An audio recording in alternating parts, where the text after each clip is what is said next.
안녕하세요, 범이스미입니다. 오늘은 평소 계좌이체를 자주 하는 분들이 반드시 알고 계시면 도움이 되는 내용 두 가지를 준비해봤는데요.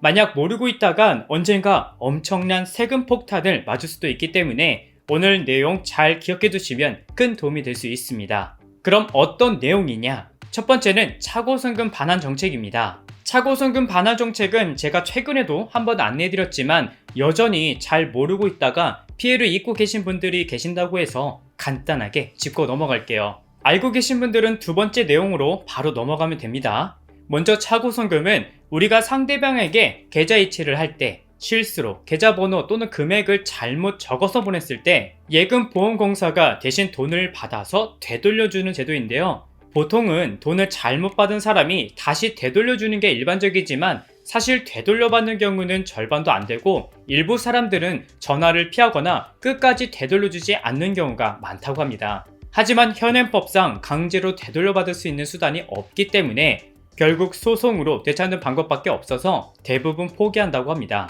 하지만 앞으로는 여러분들이 실수로 돈을 잘못 보냈을 때 은행에 연락하지 말고 예금보험공사에 차고송금 반환 신청을 하면 됩니다. 그러면 예금보험공사가 대신 돈을 잘못 받은 사람에게 직접 반환 안내를 하고 필요한 경우에는 법원의 지급명령 등을 이용해서 최대한 돈을 모두 회수할 수 있도록 도움을 주고 있는데요. 또 송금인이 토스나 카카오페이 같이 선불 전자지급 수단을 통해 돈을 잘못 송금해도 반환 지원을 신청할 수 있다고 하니까 앞으로 돈을 잘못 보냈다고 당황해하지 마시고 그럴 때 잘 활용하면 도움이 될 수 있습니다.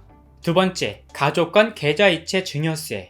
오늘 영상의 핵심 내용인데요. 여러분들이 부모님과 또는 자녀와 계좌이체를 한 번이라도 하셨다면 반드시 알고 계셔야 됩니다. 만약 모르고 있다가 나중에 엄청난 세금 폭탄을 맞을 수 있기 때문인데요. 보통 부모님이나 자녀, 배우자에게 생활비나 대신 물품을 구매해주는 등 다양한 이유로 돈을 이체하는 경우가 많죠. 하지만 가족 간 계좌 거래에도 세금이 부과될 수 있습니다. 바로 증여세 때문인데요. 먼저 증여세가 뭐냐면 타인으로부터 재산을 무상으로 취득하는 경우 재산을 받은 사람이 내는 세금을 증여세라고 합니다. 그래서 가족 간 계좌이체 거래도 타인으로부터 재산을 받는 걸로 간주하기 때문에 증여세 대상이 되는 거예요. 하지만 사회통념상 인정되는 경우에는 증여세가 과세되지 않는데요. 근데 이 사회통념이라는 말이 조금 애매해서 주는 사람과 받는 사람의 상황에 따라 달라지게 됩니다. 먼저 주부가 남편의 생활비를 받아서 고가의 식료품을 구입할 때는 과세되지 않지만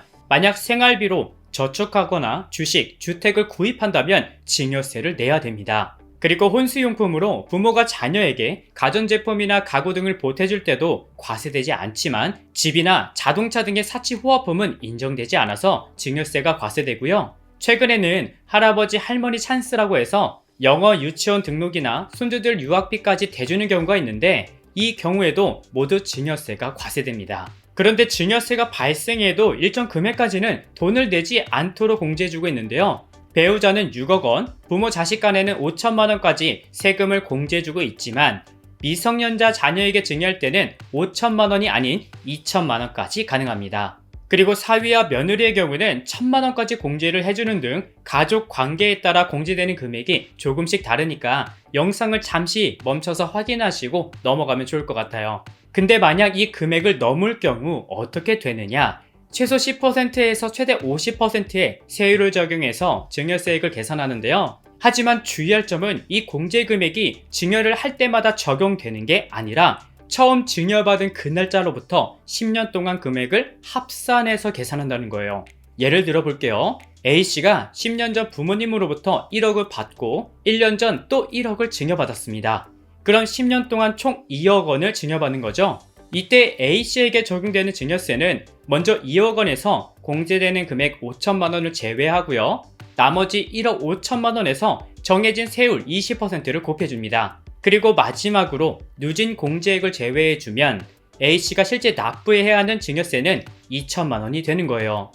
생각보다 내는 세금이 많죠? 그런데 가족 간 현금을 이체할 때도 정말 조심해야 하는 게 있습니다. 특히 상속세와 관련해서는 과거 10년 내에 세무조사가 진행되는데 이때 과거에 돌아가신 부모님 계좌에서 자녀에게 현금이 이동했다면 이걸 사전 증여로 보고 상속 재산에 포함시켜 상속세를 내야 될 수도 있다는 거예요. 그래서 부모에게 돈을 받고 가전제품을 대신 구입한 상황이라도 해당 내역이 증여가 아니라는 증빙 자료를 제출하지 않으면 모두 상속세로 과세될 수 있기 때문에 평소 가족끼리 현금을 자주 이체하는 분들은 이체할 때 정확한 내용을 남겨두는 게 큰 도움이 될 수 있습니다. 물론 지금 당장은 아니더라도 언젠가 이체 내역을 반드시 확인해야 할 때가 생길 수 있으니까 귀찮더라도 평소에 메모 잘 남겨두면 도움이 될 수 있다는 점 꼭 기억해 주세요.